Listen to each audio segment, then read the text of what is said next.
loi et l'esprit de la loi. Donc, vous allez me dire si je suis dans le sujet, mais je voudrais revenir à l'esprit de la loi, justement. Hein, parce qu'on sait parfaitement que cette chose européenne, on va l'appeler parce que c'est une nébuleuse, hein, elle a été designée pas par nous, elle a été designée par les Américains et pour les Américains. Hein.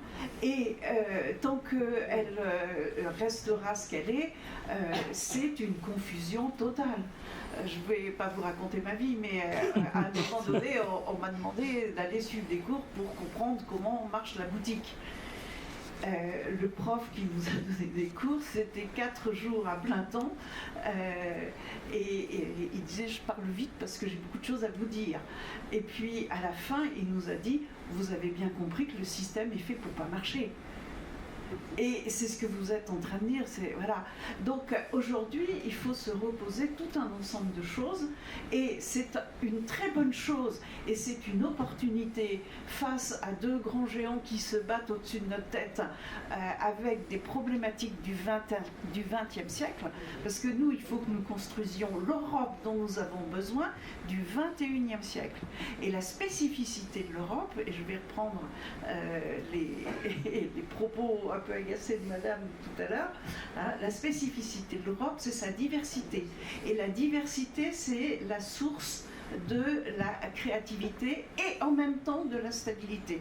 Quand on a un truc qui marche que d'un seul pas, c'est très efficace, hein, c'est le truc africain qui dit ensemble je vais plus vite, enfin, seul je vais plus vite, ensemble on va plus loin. Donc avoir des lois qui sont opérantes du Pirée jusqu'à je sais pas où, Helsinki, c'est pas très raisonnable.